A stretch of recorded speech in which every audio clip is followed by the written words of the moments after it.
the president who predicted we were going to be at 0 coronavirus cases at this point, which would also mean 0 unemployment filings based on the coronavirus, told this lie today. This was something that nobody has ever thought could happen to this country. I'm not even blaming. Look, we inherited a broken situation, but I don't totally blame the people that were before me in this administration. Nobody would have ever thought a thing like this could have happened.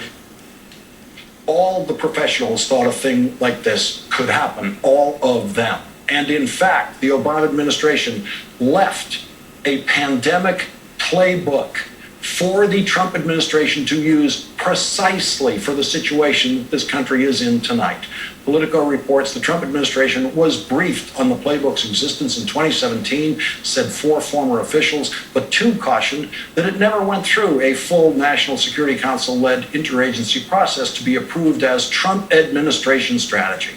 The playbook was designed so there wasn't piecemeal thinking when trying to fight the next public health battle, said one former official who contributed to the playbook.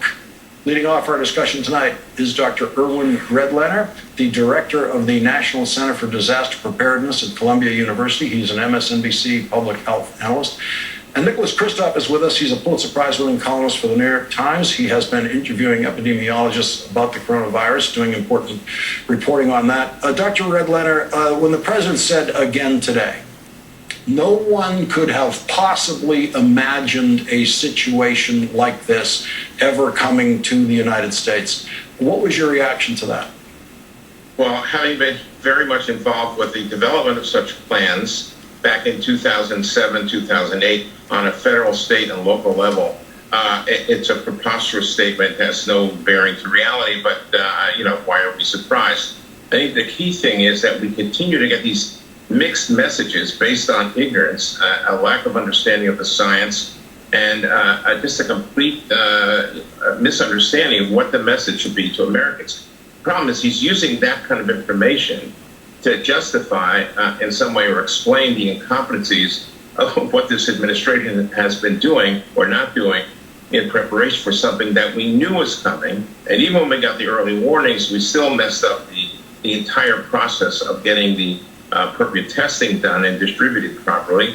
And now we have mixed messages, which are just confusing states and localities. And the biggest problem of all, of course, is a complete active melting down of America's health and hospital system. It is staggering in its breadth and scope of incompetence. And, the president did not cause this virus to develop.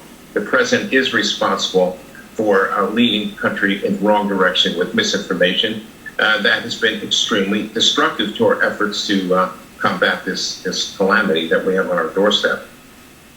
Nick Kristof, as you've been talking to the experts and reporting on this in the New York Times, have you found anyone who said that, who's an expert in this arena, who said they are completely shocked by this happening in the United States? They never dreamed something like this could happen.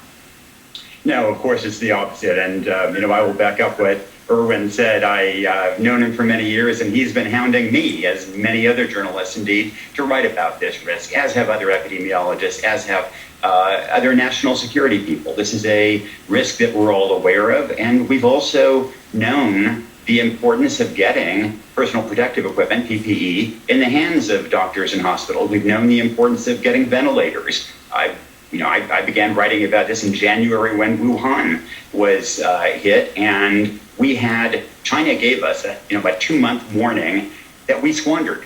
And now I'm afraid New York City is turning into Wuhan.